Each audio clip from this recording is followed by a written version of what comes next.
नमस्कार।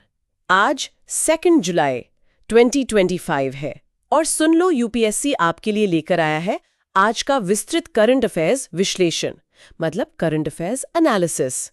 आज हम शासन यानी गवर्नेंस में जो बड़े बदलाव हो रहे हैं उनसे लेकर अंतर्राष्ट्रीय संबंधों, इंटरनेशनल रिलेशंस की बारीकियों और अर्थव्यवस्था, इकोनॉमी की नब्ज तक हर महत्वपूर्ण खबर का गहराई से विश्लेषण करेंगे। बिल्कुल।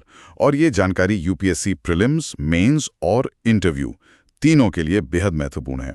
हमारा उद्देश्य सिर्फ खबरें बताना नहीं, बल्कि उनके पीछे के कारणों माने कॉजेस, प्रभावों, इम्प्लीकेशंस और भविष्य के दृष्टिकोण, फ्यूचर पर्सपेक्टिव्स को समझना है। We aim to link them to the core concepts of the syllabus. चलिए शुरू करते हैं। हाँ, तो आज हम सबसे पहले चर्चा करेंगे डिजिटल इंडिया के 10 साल पूरे होने पर, फिर नए आपराधिक कानूनों मतलब न्यू क्रिमिनल लॉज के 1 साल के प्रदर्शन पर बात करेंगे, बिहार इलेक्टोरल रोल विवाद पर भी नजर डालेंगे और जीएस पेपर 2 से जुड़े कुछ और मुद्दों पर भी। बिल्कुल। और इसके साथ ही हम India US trade dialogue, BRICS में बदलते समीकरण, शिफ्टिंग डायनामिक्स, इंडिया की ग्लोबल साउथ डिप्लोमेसी और सऊदी अरब की मध्यस्थता, मीडिएशन जैसे अंतर्राष्ट्रीय मुद्दों, इंटरनेशनल रिलेशंस, जीएस पेपर 2 को भी समझेंगे। काफी कुछ है आज। हाँ, जरूर। फिर हम अर्थव्यवस्था, इकोनॉमी, जीएस पेपर 3 की ओर बढ़ेंगे। जीएसटी रेवेन्यू ट्रेंड्स, नई एम्प्लॉयमेंट लिंक्ड इंसेंटिव यानी ईएलआई स्कीम और आरएनडी को बढ़ावा देने वाली वो 1 लाख करोड़ रुपए की योजना पर विस्तार से बात करेंगे। एग्जैक्टली। और अंत में सुरक्षा, सिक्योरिटी, पर्यावरण, एनवायरनमेंट और विज्ञान और प्रौद्योगिकी, science and technology, GS paper 3 के तहत आईएनएस तमाल की कमिश्निंग, हैदराबाद फार्मा ब्लास्ट और मॉनसून के पूर्वानुमान, मॉनसून फोरकास्ट का विश्लेषण करेंगे। And yes, we will also cover prelims facts and mains practice questions towards the end. Okay, तो चलिए पार्ट ए से शुरू करते हैं। Polity, governance and social justice, GS paper 2। पहला बड़ा टॉपिक डिजिटल इंडिया के 10 साल, a decade of digital India. इसे एक गवर्नेंस इनिशिएटिव से पीपल्स मूवमेंट कहा जा रहा है। क्या था इसका शुरुआती विजन? देखिए, विजन काफी एम्बिशियस था और इसके 3 मुख्य स्तंभ थे। पहला, डिजिटल इंफ्रास्ट्रक्चर को एक यूटिलिटी की तरह बनाना, मतलब जैसे बिजली पानी होता है वैसे ही डिजिटल कनेक्टिविटी। दूसरा, गवर्नेंस और सर्विसेज ऑन डिमांड, मतलब सरकारी सेवाएं आसानी से ऑनलाइन उपलब्ध हों। और तीसरा, डिजिटल एम्पावरमेंट, नागरिकों का डिजिटल सशक्तिकरण। अच्छा, ये 9 पिलर्स पे खड़ा था, जैसे ब्रॉडबैंड, हाईवेज, ई क्रांति वगैरह। शुरुआत में ऑनेस्टली काफी स्केप्टिसिज्म था, मतलब लोग थोड़े शंकित थे कि ये हो भी पाएगा या नहीं, but the progress is well undeniable. Wow, आंकड़े तो वाकई कमाल के हैं। इंटरनेट कनेक्शंस 25 करोड़ से बढ़कर लगभग 97 करोड़ हो गए। मोबाइल डेटा कॉस्ट 269 रुपए पर जीबी से गिरकर सिर्फ 10 रुपए पर जीबी। 10 रुपए। यूपीआई ट्रांजैक्शंस, वो तो खैर 100 बिलियन एन्युअली। डीबीटी से 44 लाख करोड़ ट्रांसफर हुए और कहा जा रहा है कि 3.48 लाख करोड़ की बचत हुई। सेविंग्स। हाँ, सेविंग्स लीकेज रोककर। और डिजिलॉकर यूजर्स 53 करोड़ से ज्यादा। उमंग ऐप पर 2300 से ज्यादा सर्विसेज। आभा अकाउंट्स 78 करोड़। मतलब ये नंबर्स तो इनक्रेडिबल हैं। इंडीड, नंबर्स बहुत इंप्रेसिव हैं, लेकिन जैसा आपने कहा, numbers don't tell the whole story. असली कहानी है एवोल्यूशन की। पहले जैम ट्रिनिटी थी, जनधन, आधार, मोबाइल। अब ये एक multi layered digital public infrastructure DPI stack बन गया है। इसमें आधार है, यूपीआई है, ओएनडीसी है, डिजिलॉकर है, एबीएचए, आयुष्मान भारत हेल्थ अकाउंट है। अच्छा, तो ये सिर्फ सर्विस डिलीवरी से आगे बढ़ गया है। Exactly. It's moving from just service delivery to a foundational platform, एक ऐसी नींव जिस पर और भी इनोवेशन हो सकता है। और यहाँ ये और भी इंटरेस्टिंग हो जाता है कि ये अब फॉरेन पॉलिसी का टूल भी बन गया है। इंडिया फॉर द वर्ल्ड वाली बात। प्रिसाइजली, बिल्कुल सही। भारत अपना डीपीआई मॉडल ग्लोबल साउथ के देशों को ऑफर कर रहा है। ये चीन के डिजिटल सिल्क रोड के मुकाबले एक ओपन, डेमोक्रेटिक ऑल्टरनेटिव है। इससे भारत की सॉफ्ट पावर बढ़ती है और जियोपॉलिटिकल स्टैंडिंग भी मजबूत होती है। लेकिन इसमें चुनौतियां भी होंगी, डिजिटल डिवाइड जैसी। हाँ, वो एक बहुत बड़ी स्टार्क रियलिटी है। डिजिटल डिवाइड मतलब डिजिटल विभाजन। रूरल पेनिट्रेशन अभी भी कम है, 2030 में करीब 37% था। महिलाओं और मार्जिनलाइज्ड ग्रुप्स के लिए अंतर और भी ज़्यादा है। तो जिन टूल्स को इंक्लूजन के लिए बनाया गया है वही कहीं एक्सक्लूजन का कारण ना बन जाए, ये एक चिंता का विषय है। तो फ्यूचर क्या है इसका, आगे क्या? Focuses on global digital leadership, strategic tech जैसे एआई और सेमीकंडक्टर्स पर फोकस है। आपने इंडिया एआई मिशन और इंडिया सेमीकंडक्टर मिशन के बारे में सुना होगा। डिजिटल डिवाइड को पाटना, साइबर सिक्योरिटी को मजबूत करना और इक्विटेबल ग्रोथ सुनिश्चित करना, ये विकसित भारत एट 2047 के लिए पैरामाउंट है, मतलब बहुत जरूरी है। चलिए अब दूसरे अहम मुद्दे पर आते हैं। भारत की नई आपराधिक न्याय प्रणाली, इंडियाज न्यू क्रिमिनल ज्यूरिस्प्रूडेंस। 1 साल हो गया है नए क्रिमिनल लॉज को लागू हुए। भारतीय न्याय संहिता, भारतीय नागरिक सुरक्षा संहिता और भारतीय साक्ष्य अधिनियम, इन्हें आजादी के बाद का सबसे बड़ा सुधार कहा जा रहा है। कोर फिलॉसफी में क्या बदलाव आया है? देखिए, जो बड़ा शिफ्ट है वो है कॉलोनियल लेगेसी वाले प्यूनिटिव स्टेट सेंट्रिक मॉडल से हटकर एक जस्टिस सेंट्रिक मॉडल की तरफ जाना, जो नागरिकों के अधिकारों की रक्षा पर केंद्रित हो, मतलब सजा देने से ज्यादा न्याय देने पर जोर। अच्छा, और इसमें की रिफॉर्म्स क्या हैं? कई महत्वपूर्ण सुधार हैं, जैसे सेडिशन का जो कानून था, सेक्शन 124A आईपीसी, उसे रिपील किया गया है, हटाया गया है। टेररिज्म को बीएनएस में डिफाइन किया गया है। इन्वेस्टिगेशन के लिए मैंडेटरी टाइमलाइंस दी गई हैं, 90 दिन। इलेक्ट्रॉनिक एविडेंस को लीगल रिकग्निशन मिली है बीएनएस के तहत। मतलब डिजिटल सबूत अब मान्य है? हाँ, कानूनी तौर पर। इसके अलावा सर्च और सीजर की मैंडेटरी वीडियोग्राफी होगी।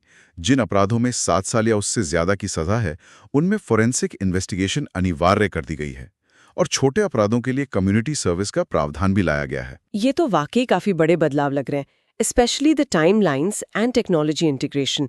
ये सब लागू करना आसान होगा? एग्जैक्टली, यहीं पर चैलेंज है। इसकी सक्सेस काफी हद तक डिजिटल इंडिया के इंफ्रास्ट्रक्चर पर निर्भर करती है। कनेक्टिविटी चाहिए, डेटा स्टोरेज कैपेसिटी चाहिए, पुलिस कर्मियों की डिजिटल लिटरेसी चाहिए। लक्ष्य तो यही है कि प्रोसेस इज द पनिशमेंट वाली जो संस्कृति बन गई थी, उसे खत्म किया जाए।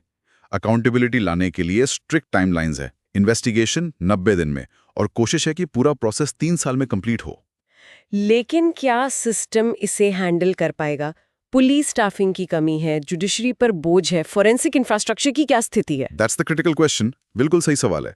आप टेक्नोलॉजी इंटेंसिव प्रोसीजर्स को मैंडेटरी तो कर रहे हैं, लेकिन अगर उसके लिए एडिक्वेट इंफ्रास्ट्रक्चर और मैन पावर नहीं है तो बॉटलनेक्स बन सकते हैं, मतलब रुकावटें आ सकती हैं। हालांकि दावा है कि 15 लाख से ज्यादा पुलिस और जुडिशियल ऑफिसर्स को ट्रेन किया गया है और 35 लाख एफआईआर्स नए कोड के तहत फाइल हुई हैं। अच्छा, 35 लाख। ये शुरुआती आंकड़ा है, लेकिन इफेक्टिव फंक्शनिंग के लिए सस्टेन्ड इन्वेस्टमेंट चाहिए इंस्टीट्यूशनल सॉफ्टवेयर में, मतलब प्रोसेसेस, ट्रेनिंग, कैपेसिटी बिल्डिंग। हाँ, महिलाओं और बच्चों के खिलाफ अपराधों पर फोकस और टेररिज्म, ऑर्गेनाइज क्राइम की परिभाषा, ये पॉजिटिव कदम है। सक्सेस इस बात पर निर्भर करेगी कि जस्टिस कितना स्विफ्ट और फेयर होता है।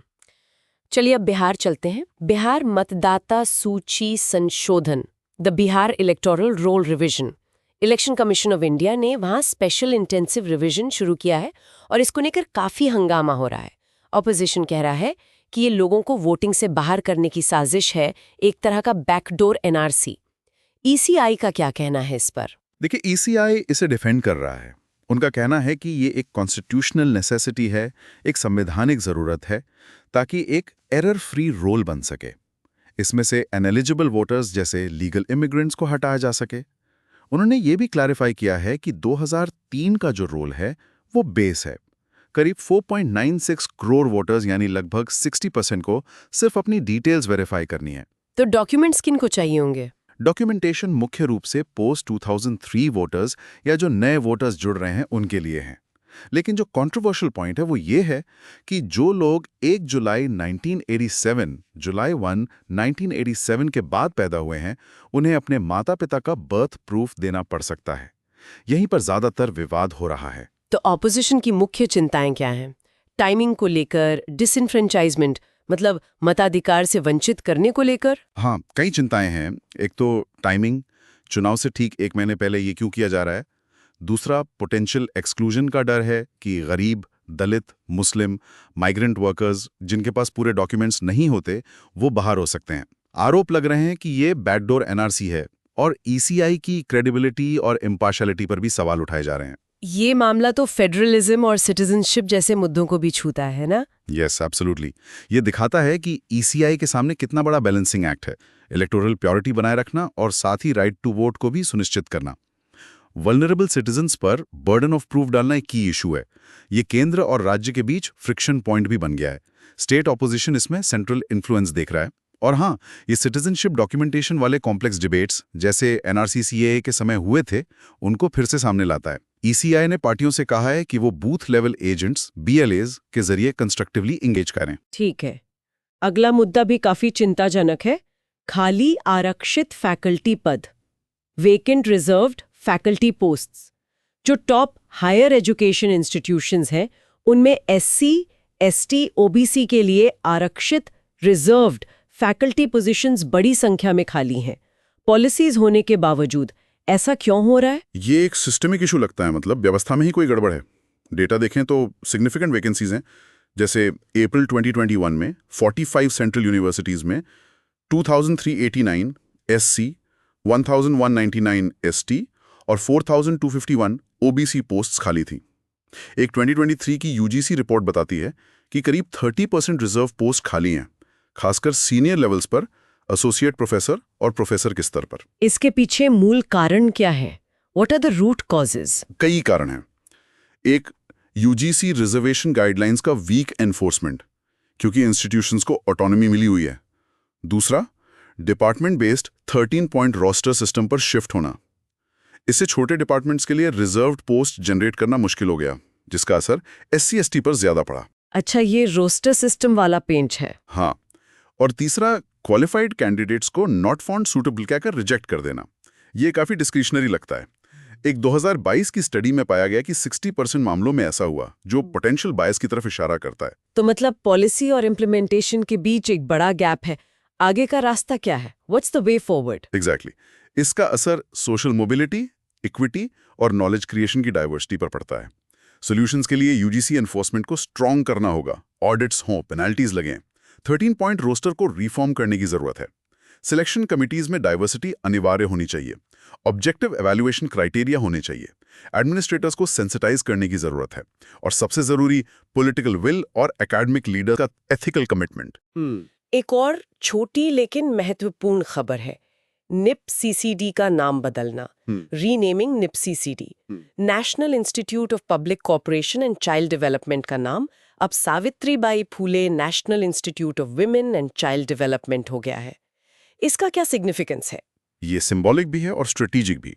सिंबॉलिक इसलिए कि ये सावित्रीबाई फूले को सम्मान देता है, जो 19th सेंचुरी की महान सोशल रिफॉर्मर थी, वुमेन्स एजुकेशन की चैंपियन थी। इससे इंस्टीट्यूट का मिशन उनकी लेगेसी से जुड़ता है। और स्ट्रेटेजिक कैसे?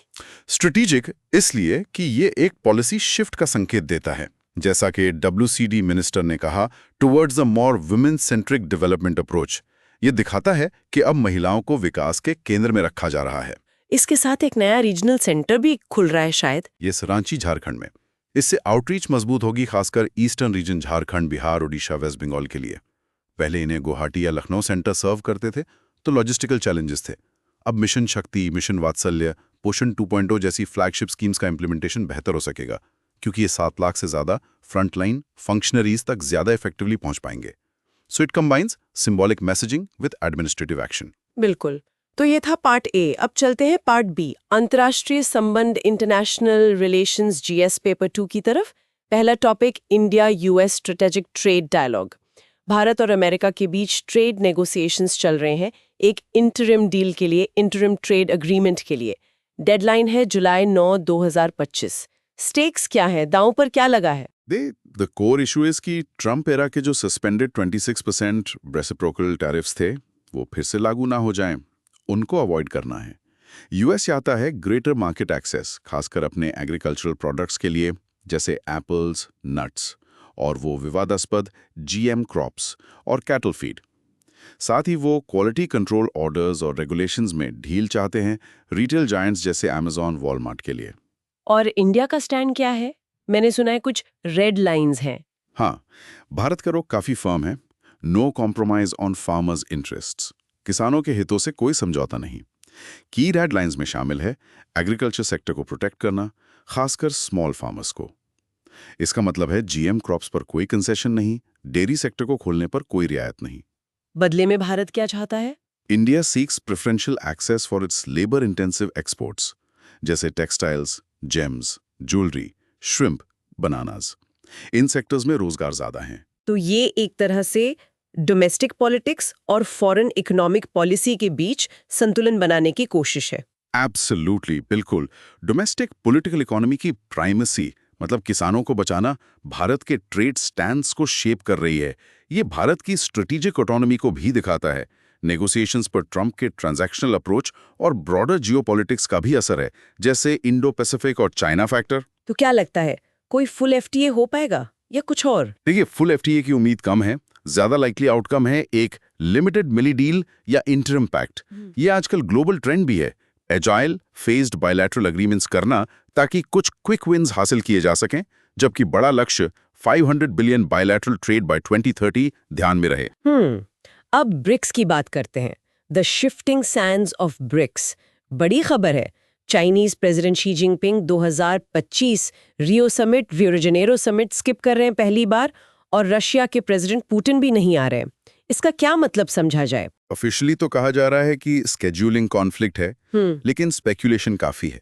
हो सकता है ब्राजील से कुछ नाराजगी हो, जैसे ब्राजील का बीआरआई पर रिलक्टेंस या मोदी को होस्ट करना, या फिर ये चाइना का कोई स्ट्रेटेजिक पिवट हो सकता है, डोमेस्टिक इकोनॉमी पर फोकस करना या ग्लोबल मीडिएशन में अपनी भूमिका पर। लेकिन दो सबसे पावरफुल अथॉरिटेरियन लीडर्स शी और पुतिन का न होना, ये तो समिट को सिंबॉलिकली वीकन करता है ना? बिल्कुल, सिंबॉलिकली तो ये एक झटका है ही। इससे यूनिटी पर भी सवाल उठते हैं। जो की प्रोजेक्ट्स हैं, जैसे डी-डॉलराइजेशन या कॉमन करेंसी की बात है, वो शायद स्टॉल हो सकती हैं, रुक सकती हैं। तो क्या ब्रिक्स एक संस्था, इंस्टीट्यूशन के तौर पे मैच्योर हो गया है, या ये अभी भी बस लीडर्स पर ही निर्भर है? This is a critical stress test. बिल्कुल सही सवाल है। अगर ब्रिक्स लीडर ड्रिवन है तो ये समिट सेरेमोनियल बनकर रह जाएगा, और अगर ये एक ड्यूरेबल इंस्टीट्यूशन है जिसमें एनडीबी, न्यू डेवलपमेंट बैंक जैसी बॉडीज हैं, तो काम जारी रहना चाहिए। रियो का आउटकम काफी रिवीलिंग होगा, मतलब काफी कुछ बताएगा। इससे ब्रिक्स के इंटरनल कॉन्ट्रडिक्शंस भी सामने आते हैं। हाँ बिल्कुल, खासकर एक्सपैंडेड ब्रिक्स में कितने डाइवर्स इंटरेस्ट हैं। ईरान और सऊदी अरेबिया एक साथ हैं, इंडिया चाइना के अपने टेंशन्स हैं, डेमोक्रेसीज हैं और ऑटोक्रेसीज भी हैं। यहाँ एक इंटरेस्टिंग एंगल है। क्या ये इंडिया और ब्राजील के लिए एक अपॉर्चुनिटी है, एक मौका? पोटेंशियली यस, संभव है। सी और पुतिन के ना होने से जो डेमोक्रेटिक कोर है इंडिया, ब्राजील, साउथ अफ्रीका, वो एजेंडा को स्टीयर कर सकता है। डेवलपिंग नेशंस के कॉमन इंटरेस्ट जैसे क्लाइमेट फाइनेंस, हेल्थ, डीपीआई पर फोकस लाया जा सकता है, बजाय इसके कि एजेंडा प्योरली एंटी वेस्टर्न या साइनोसेंट्रिक हो। पीएम मोदी ब्राजील के लूला के साथ अपनी पार्टनरशिप का इस्तेमाल करके इंक्लूसिव मल्टीलैटरलिज्म को चैंपियन कर सकते हैं। इंटरेस्टिंग। अब बात करते हैं भारत की ग्लोबल साउथ डिप्लोमेसी की, India's global south diplomacy. PM Modi's visit to Ghana. प्रधानमंत्री मोदी 5 देशों के दौरे पर है। पहला पड़ाव घाना है। 3 दशकों में किसी भारतीय पीएम की ये पहली घाना यात्रा है। Why is this significant? देखिए, ये इंडिया के ग्लोबल साउथ और अफ्रीका आउटरीच में एक कॉन्क्रीट स्टेप है। ये उन संबंधों को रीइंफोर्स करता है जिनकी जड़ें एनएएम के इतिहास में हैं। एजेंडा काफ़ी व्यापक है। ट्रेड को बूस्ट करना, जो अभी $3 बिलियन है, डेवलपमेंट पार्टनरशिप को मजबूत करना। भारत ने घाना में जुबिली हाउस, टेमाम पकाडान रेलवे जैसे प्रोजेक्ट्स के लिए करीब $450 मिलियन की फाइनेंसिंग दी है। और क्या क्या है एजेंडा में? हेल्थ कोऑपरेशन है, वैक्सीन मैत्री, पैन अफ्रीकन ई नेटवर्क याद होगा, कैपेसिटी बिल्डिंग है आईटेक प्रोग्राम के जरिए, और स्ट्रेटेजिक कोऑपरेशन है, डिफेंस, एनर्जी सिक्योरिटी और क्रिटिकल मिनरल्स। क्रिटिकल मिनरल्स का जिक्र क्यों जरूरी है यहाँ? इमेंसली स्ट्रेटेजिक, ये बहुत महत्वपूर्ण है। ग्रीन एनर्जी ट्रांजिशन और हाईटेक मैन्युफैक्चरिंग के लिए लिथियम, कोबाल्ट जैसे मिनरल्स वाइटल हैं, बहुत जरूरी हैं। अफ्रीका और लैटिन अमेरिका इनमें रिच हैं, तो भारत पार्टनरशिप्स के जरिए, जैसे काबिल खनिज विदेश इंडिया लिमिटेड, इनकी सप्लाई चेन्स को सिक्योर करना चाहता है, अपनी निर्भरता कम करना चाहता है, खासकर चीन पर। यह फॉरेन पॉलिसी को इकोनॉमिक सिक्योरिटी और आत्मनिर्भर भारत से जोड़ता है। और ये भारत के पार्टनरशिप मॉडल को भी दिखाता है। यस, भारत का मॉडल कैपेसिटी बिल्डिंग, आईटेक और डिजिटल ट्रांसफॉर्मेशन डीपीआई शेयरिंग पर जोर देता है। ये दूसरे पावर्स के मुकाबले एक कोलैबोरेटिव ऑल्टरनेटिव पेश करता है। ठीक है। अब एक और पड़ोसी देश से जुड़ा मुद्दा, quiet diplomacy in a tense neighbourhood, Saudi Arabia's role. Pakistan के पीएम शहबाज शरीफ ने सऊदी अरेबिया को धन्यवाद दिया है। किस लिए? मई 2025 में जो Bharat Pakistan clash, India Pakistan clash हुआ था, उसके बाद सीज फायर अंडरस्टैंडिंग में मदद के लिए। इससे क्या पता चलता है? इससे पता चलता है कि थर्ड पार्टी मीडिएटर्स जैसे सऊदी अरेबिया और यूएई साउथ एशियन कॉन्फ्लिक्ट्स को मैनेज करने में कितना क्रूशियल और अक्सर अनसीन रोल निभाते हैं। हालांकि मे सीज फायर में यूएस का रोल की था, लेकिन गल्फ नेशंस ने भी क्वाइट डिप्लोमेसी की, पर्दे के पीछे से बातचीत की। उनके इंडिया और पाकिस्तान दोनों के साथ स्ट्रॉन्ग टाइज हैं। पर सऊदी अरेबिया इसमें क्यों इन्वॉल्व हो रहा है? उसके क्या हित हैं? कई रीजंस हैं। पहला, इकोनॉमिक इंटरडिपेंडेंस। सऊदी की एनर्जी सप्लाईज के लिए जो भारत आती हैं और पाकिस्तानी से जो रेमिटेंसेस सऊदी अरब जाते हैं, उनके लिए भी कॉन्फ्लिक्ट से ट्रेड और एनर्जी सप्लाई डिस्टर्ब होती है। दूसरा, उनकी बदलती फॉरेन पॉलिसी विजन 2030। वो खुद को एक मेजर पावर और स्टेबलाइजिंग फोर्स के तौर पर पोजीशन कर रहे हैं। इससे उनका ग्लोबल स्टैचर बढ़ता है।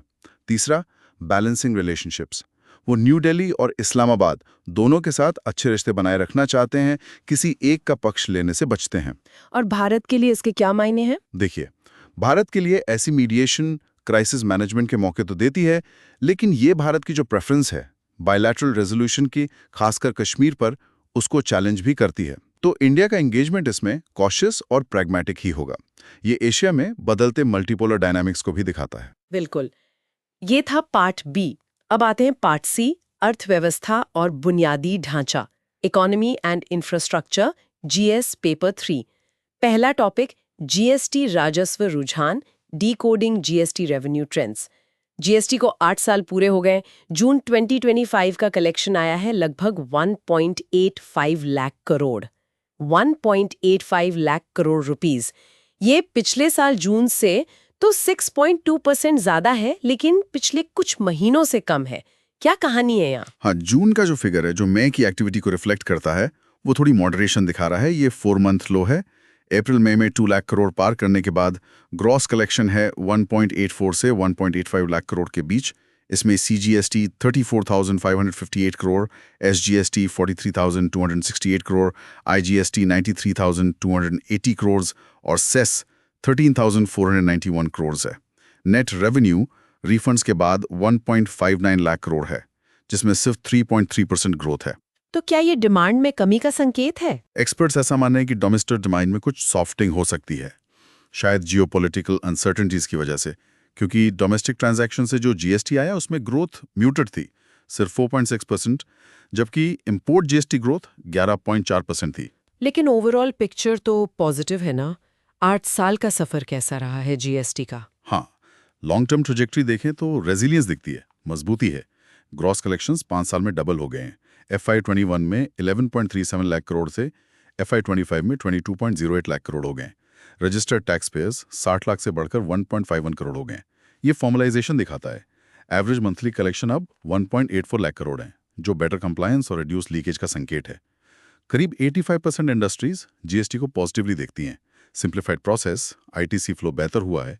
Q1 FY26 में भी ग्रोथ 12% YOY रही है। तो जीएसटी के लिए आगे क्या? What's next? ये जो जून का डिप है, ये जीएसटी काउंसिल की डिस्कशंस को इन्फॉर्म करेगा जब वो रेट रैशनलाइजेशन पर बात करेंगे, जैसे 12% स्लैब को हटाने की बात चल रही है। इस डिप के बावजूद जीएसटी की 8 साल की जर्नी एक कॉमन मार्केट बनाने, ease of doing business improve करने और फिस्कल आर्किटेक्चर को स्ट्रेंथन करने में सक्सेसफुल रही है। ठीक है। अब अगली बड़ी योजना, रोजगार सृजन को बढ़ावा देना, catalysing job creation, the ELI scheme. Cabinet ने employment linked incentive EIL scheme को मंजूरी दी है। करीब 1 लाख करोड़ रुपए का आउटले। एम है फॉर्मल जॉब्स बढ़ाना, एम्प्लॉयबिलिटी सुधारना और सोशल सिक्योरिटी कवरेज बढ़ाना। ये काम कैसे करेगी? ये एक 2 pronged स्ट्रैटेजी है। लक्ष्य है 3.5 करोड़ से ज्यादा जॉब्स क्रिएट करना 2 साल में, अगस्त 1, 2025 से जुलाई 31, 2027। अच्छा, 3.5 करोड़ नौकरियां कैसे? हाँ, इसका पार्ट ए है फर्स्ट टाइम एम्प्लॉयज़ के लिए। ये टारगेट करता है करीब 1.92 करोड़ नए ईपीएफओ मेंबर्स को जिनकी सैलरी 1 लाख रुपए पर मंथ तक है। इन्हें कैश इंसेंटिव मिलेगा डीबीटी के जरिए। कितना? 1 मंथ्स ईपीएफ वेज के बराबर, मैक्सिमम 15,000 रुपए तक। ये 2 किश्तों में मिलेगा, 6 महीने की सर्विस के बाद और फिर 12 महीने की सर्विस, प्लस एक मैंडेटरी फाइनेंशियल लिटरेसी प्रोग्राम पूरा करने के बाद। इसका एक हिस्सा सेविंग्स में भी जाएगा। अच्छा, फाइनेंशियल लिटरेसी प्रोग्राम भी है इसमें? हाँ, ये एक इनोवेटिव कंपोनेंट है। इसका एम है लोगों को फॉर्मल वर्कफोर्स में आने के लिए इनकरेज करना और उन्हें फाइनेंशियल लिटरेसी देना। अब पार्ट बी है एम्प्लॉयर्स के लिए। एम्प्लॉयर्स को क्या इंसेंटिव है? हाँ, ये ईपीएफओ रजिस्टर्ड फर्म्स को इंसेंटिवाइज करता है सभी सेक्टर्स पर, फोकस मैन्युफैक्चरिंग पर है कि वो एडिशनल एम्प्लॉयज हायर करें, salary up to 1 lakh rupees month. Incentive है 3,000 रुपए पर मंथ पर एडिशनल एम्प्लॉई 2 साल के लिए। मैन्युफैक्चरिंग सेक्टर के लिए 4 साल तक मिलेगा। लेकिन शर्त क्या है? कंडीशन ये है कि वर्कफोर्स में नेट इंक्रीज होना चाहिए।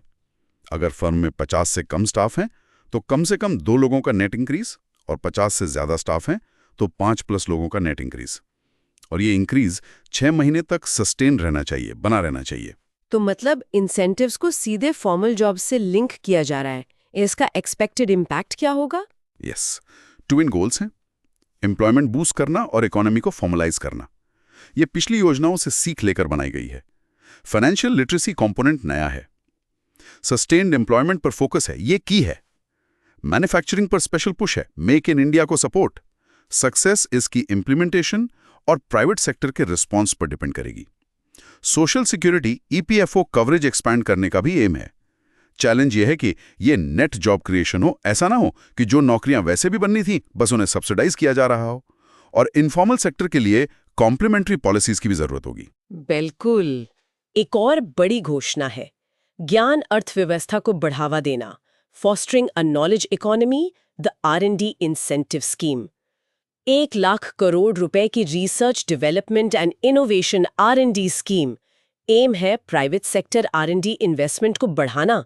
This sounds game changing. It is transformational. ये वाकई में बड़ा बदलाव ला सकती है। ये भारत की एक बड़ी कमी को एड्रेस करती है। प्राइवेट R&D स्पेंडिंग बहुत कम है। हमारा GRD मतलब gross expenditure on R&D GDP का करीब 0.7% पर स्टैग्नेंट है, और उसमें प्राइवेट सेक्टर का शेयर बहुत लो है। इस स्कीम का ऑब्जेक्टिव है long term low cost financing मुहैया कराना, लोन्स या रीफाइनेंसिंग बहुत कम या नील इंटरेस्ट पर प्राइवेट R&D के लिए। किन क्षेत्रों पर फोकस रहेगा इसमें? फोकस एरियाज हैं सनराइज डोमेन्स, मतलब जिनमें हाई ग्रोथ पोटेंशियल है, स्ट्रैटेजिक सेक्टर्स जो इकोनॉमिक या नेशनल सिक्योरिटी के लिए ज़रूरी हैं, हाई TRL प्रोजेक्ट्स मतलब टेक्नोलॉजी रेडीनेस लेवल्स जिनकी ज़्यादा हैं, जो लैब से मार्केट तक जाने के करीब हैं, और डीप टेक। इसके लिए एक deep tech fund of funds भी होगा। इसका गवर्नेंस स्ट्रक्चर कैसा होगा? कौन देखेगा इसे? मल्टी टियर्ड स्ट्रक्चर है, स्ट्रैटेजिक डायरेक्शन देगा अनुसंधान national research foundation ANRF board, जिसे PM चेयर करेंगे। नोडल एजेंसी होगी department of science and technology DST। Funding का मैकेनिज्म 2 टियर्ड है। एक स्पेशल पर्पस फंड होगा ANRF के तहत, जिसमें 1 लाख करोड़ का कॉर्पस रहेगा। ये SPF फिर फंड्स एलोकेट करेगा, ज़्यादातर concessional loans, second level fund managers को। ये फाइनेंशियल इंस्टीट्यूशंस या VCs हो सकते हैं, और फिर ये मैनेजर्स स्पेसिफिक R&D प्रोजेक्ट्स को फंड करेंगे, लोन्स या स्टार्टअप्स के लिए इक्विटी। तो इसकी लार्जर सिग्निफिकेंस क्या है? बड़ा महत्व क्या है? देखिए, ये एक लैंडमार्क पॉलिसी है प्राइवेट इनोवेशन को डी-रिस्क करने के लिए। पेशेंट कैपिटल मतलब लंबे समय के लिए पैसा उपलब्ध कराकर ये कमर्शलाइजेशन के रास्ते में जो वैली ऑफ डेथ आता है उसे ब्रिज करने की कोशिश है। डीप टेक फंड बनाना नेशनल मिशंस जैसे AI, सेमीकंडक्टर के साथ अलाइन करता है। ये आत्मनिर्भर भारत और विकसित भारत 2047 के लिए क्रूशियल है। इससे भारत टेक कंज्यूमर से टेक प्रोड्यूसर बनने की तरफ बढ़ेगा, हाई वैल्यू जॉब्स क्रिएट होंगे। बहुत महत्वपूर्ण। चलिए अब आते हैं पार्ट D पर, सुरक्षा, पर्यावरण और विज्ञान और प्रौद्योगिकी, security, environment and science and technology, GS paper 3। पहला टॉपिक, समुद्री आत्मनिर्भरता में मील का पत्थर, a milestone in maritime self reliance. INS Tamal. Indian navy ने INS तेमाल F-71 को कमीशन किया है। ये रूस में बनी एक नई स्टेल्थ फ्रिगेट है। ये कमिश्निंग खास क्यों है? ये सिग्निफिकेंट है क्योंकि INS तमाल भारतीय नौसेना के लिए विदेश में बना आखिरी मेजर वॉरशिप है, last major foreign built warship. ये नेवल डिफेंस में आत्मनिर्भर भारत की तरफ एक पिवट, एक महत्वपूर्ण मोड़ का प्रतीक है। ये 8वीं क्रीवक तालवार क्लास फ्रिगेट है और अपग्रेडेड टुशील क्लास प्रोजेक्ट 1135.6 की दूसरी शिप है। इसे कैलिनिंग्राड रशिया में बनाया गया है। इसकी कैपेबिलिटीज क्या है? सुनने में तो काफी फॉर्मिडेबल लगता है। इट इज काफी सक्षम है। 125 मीटर लंबा, 3900 टन वजन, ब्लू वाटर ऑपरेशंस के लिए डिजाइन किया गया है। मतलब गहरे समुद्र में air, surface, under water, electromagnetic हर तरह के खतरे से निपट सकता है। की फीचर्स में शामिल हैं इनहैंस्ड स्टेल्थल, मतलब दुश्मन के रेडार से बचना आसान, कोगॉग प्रोपल्शन, 30 नॉट से ज्यादा की स्पीड, पावरफुल वेपन्स मिक्स हैं, इंडियन और रशियन दोनों। वेपन्स कौन कौन से हैं? ओन सैम सिस्टम है सरफेस टू एयर मिसाइल्स के लिए, 100 mm गन है, AK-630 CIWS है close in weapon system, heavyweight torpedoes हैं, RBU 6000 ASW रॉकेट्स हैं एंटी सबमरीन वॉरफेयर के लिए। इसमें state of the art sensors भी हैं जैसे इंडिजिनस हमसा NG सोनार, EW सिस्टम्स और network centric combat management system. ये कम ऑफ 28 या 31 हेलीकॉप्टर्स भी एम्बार्क कर सकता है। और ये आत्मनिर्भरता की दिशा में एक कदम कैसे है, जबकि ये बना रूस में है? हाँ, बना रूस में है, लेकिन ये मेजर कॉम्बैटेंट्स के लिए फॉरेन यार्ड्स पर निर्भरता के अंत का प्रतीक है। इसके बाद की जो फॉलो ऑन शिप्स हैं वो गोवा शिपयार्ड लिमिटेड में बन रही हैं, रशियन असिस्टेंस और ट्रांसफर ऑफ टेक्नोलॉजी के साथ। खुद INS तमाल में भी सिग्निफिकेंट इंडिजिनस कंटेंट है, करीब 26%, जैसे ब्रह्मोस एरोस्पेस, BEL, टाटा नोवा सिस्टम्स के कंपोनेंट्स लगे हैं। ये सक्सेसफुल इंटीग्रेशन दिखाता है। इसे कारवार में बेस किया गया है, वेस्टर्न नेवल कमांड, और ये नेवी की रीच और कॉम्बैट रेडीनेस को IOR, इंडियन ओशन रीजन में एनहांस करेगा। ठीक है, अगला विषय काफी दुखद है, Hyderabad pharma blast. The Hyderabad pharma blast, a case study. Hyderabad के पास एक फार्मा यूनिट सिगाची इंडस्ट्रीज में भयानक ब्लास्ट हुआ, 17 वर्कर्स की मौत हो गई, 30 घायल हुए। A very tragic incident. ये इंडस्ट्रियल सेफ्टी पर गंभीर सवाल खड़े करता है। इंडीड, बहुत ही कैटास्ट्रॉफिक इवेंट था ये। एक्सप्लोजन जुलाई 1 मॉर्निंग को हुआ, इतना जबरदस्त था कि पूरी बिल्डिंग कोलैप्स हो गई और वर्कर्स अंदर फंस गए, जिनमें ज्यादातर माइग्रेंट्स थे। इंटेंसिटी बहुत सीवियर थी, कुछ बॉडीज तो पहचान में भी नहीं आ रही थी। रेस्क्यू ऑपरेशन में NDRF, फायर डिपार्टमेंट, पुलिस लगे, लेकिन केमिकल फ्यूम्स की वजह से काफी मुश्किल हुआ। जांच में क्या पता चला है? शुरुआती तौर पे क्या लगता है, क्या गलत हुआ? What went wrong? Prima facie investigation जो है वो इशारा कर रही है कि एयर हैंडलिंग यूनिट में प्रेशर बिल्डअप हुआ होगा। फैक्ट्री माइक्रोक्रिस्टलाइन सेल्यूलोस MCC बनाती थी। ये फार्मा और फूड इंडस्ट्री में यूज होता है और इनहेरेंटली बहुत डेंजरस नहीं है, लेकिन हो सकता है प्रोसेस में कुछ रिस्क्स हों। एक एडिटोरियल आया है कॉस्टली लैप्सेस नाम से, वो सेफ्टी कल्चर में फेलियर्स की तरफ पॉइंट कर रहा है। क्या ये सिर्फ एक अकेली घटना है या ये किसी बड़ी समस्या का संकेत है? ये सिम्टोमैटिक लगता है ब्रॉडर इश्यूज का, जैसे सेफ्टी लॉज, फैक्ट्रीज एक्ट का वीक एनफोर्समेंट, इंस्पेक्शंस का इनफ्रीक्वेंट होना, पेनल्टीज का नाकाफी होना, माइग्रेंट वर्कर्स की वल्नरेबिलिटी, उन्हें अक्सर ट्रेनिंग नहीं मिलती, राइट्स की अवेयरनेस नहीं होती, और वो ज़्यादातर हैजर्डस जॉब्स में होते हैं। जेन्युइन सेफ्टी कल्चर की कमी, मतलब कंप्लायंस सिर्फ नाम के लिए होती है, कल्चर का हिस्सा नहीं बनती, और रैपिड इंडस्ट्रियलाइजेशन का प्रेशर जिसमें सेफ्टी कहीं पीछे छूट जाती है। तो सॉल्यूशंस क्या है? सॉल्यूशंस के लिए स्ट्रॉन्गर रेगुलेशंस चाहिए, थर्ड पार्टी ऑडिट्स होने चाहिए, मैनेजमेंट की अकाउंटेबिलिटी तय होनी चाहिए, वर्कर्स का एम्पावरमेंट और ट्रेनिंग जरूरी है। इस घटना से सबक लेकर रिफॉर्म्स होने चाहिए। बिल्कुल। अब आखिरी टॉपिक आज का, मॉनसून और जल सुरक्षा। IMD ने जुलाई 2025 के लिए अबव नॉर्मल मॉनसून का अनुमान लगाया है, LPA से 6% ज्यादा। ये एग्रीकल्चर के लिए तो गुड न्यूज है, लेकिन फ्लड वार्निंग्स भी हैं। ओवरऑल जुलाई रेनफॉल प्रेडिक्टेड है 106% ऑफ LPA, जो लगभग 28 सेंटीमीटर होता है। ओवरऑल सीजन भी अबव नॉर्मल रहने का अनुमान है। सरप्लस एक्सपेक्टेड है ईस्ट MP, छत्तीसगढ़, ओडिशा, विदर्भा, तेलंगाना में। फ्लड अलर्ट्स खासतौर पर छत्तीसगढ़, ओडिशा और तेलंगाना के लिए इशू किए गए हैं, क्योंकि कृष्णा, गोदावरी और महानदी रिवर बेसिन्स में सरप्लस रेन की उम्मीद है। जून में भी नेशनली 8.9% अबव एवरेज बारिश हुई थी, हालांकि डिस्ट्रीब्यूशन अनइवन था।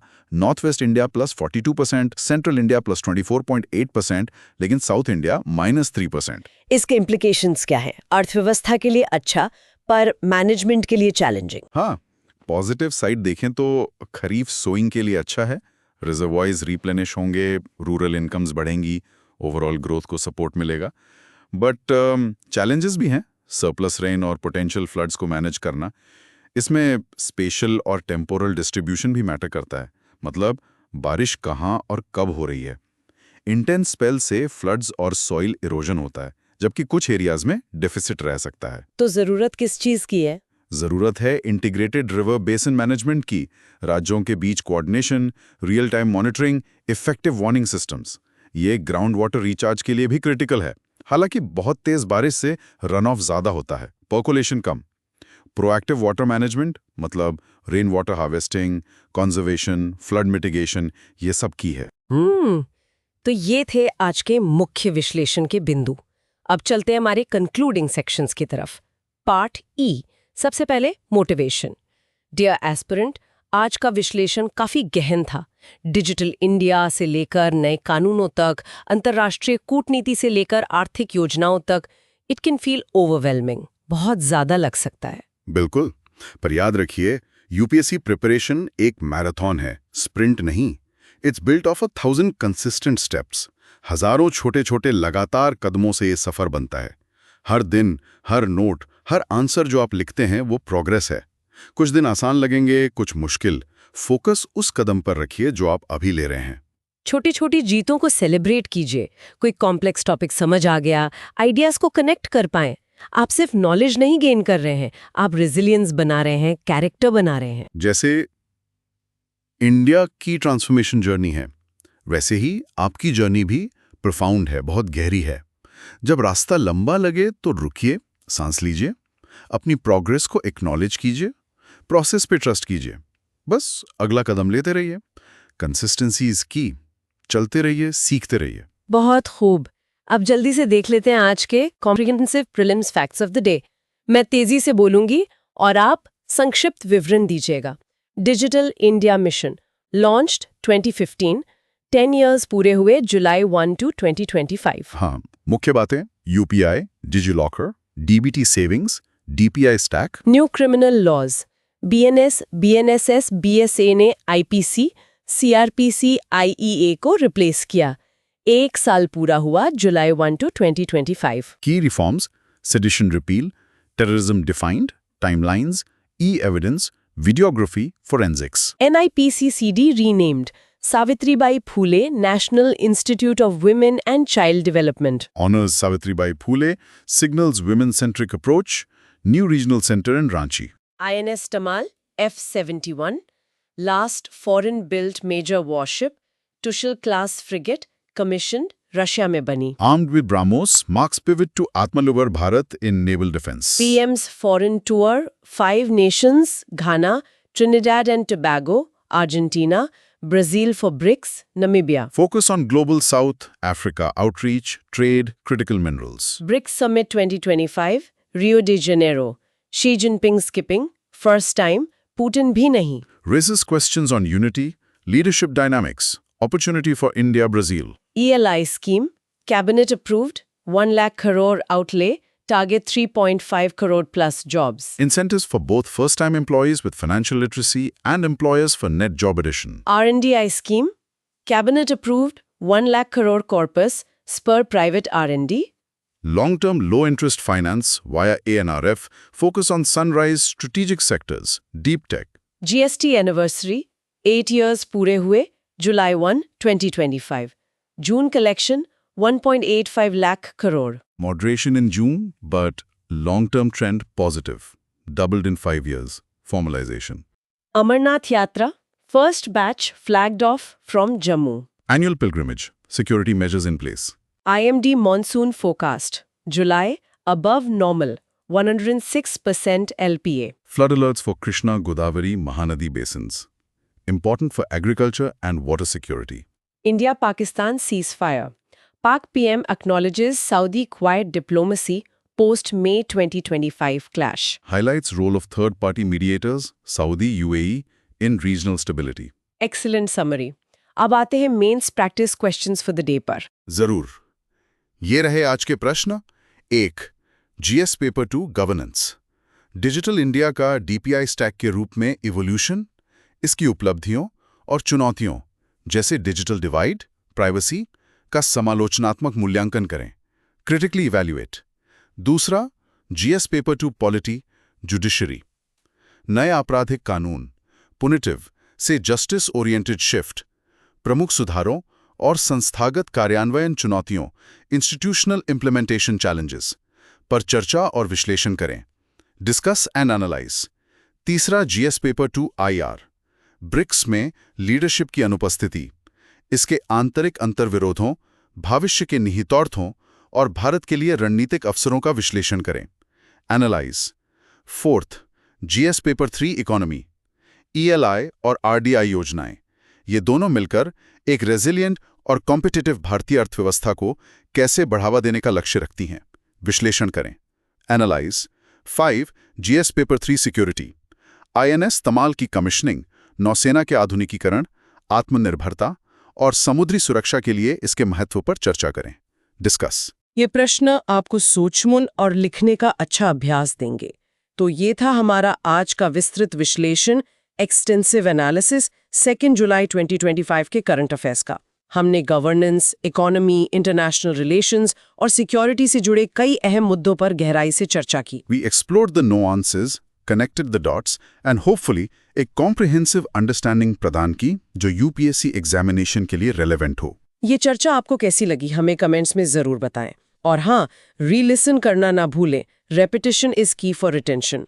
ये एनालिसिस ना सिर्फ यूपीएससी बल्कि जीवन की समझ के लिए भी फायदेमंद है। टू सपोर्ट अस और इस चैनल को लॉन्ग टर्म के लिए सस्टेनेबल बनाने में मदद करने के लिए प्लीज लाइक, शेयर और सब्सक्राइब करें सुन लो यूपीएससी यूट्यूब चैनल को। And if you feel generous and find our work valuable, आप सुपर थैंक्स के जरिए भी अपना सपोर्ट दिखा सकते हैं। It truly helps us continue bringing quality content.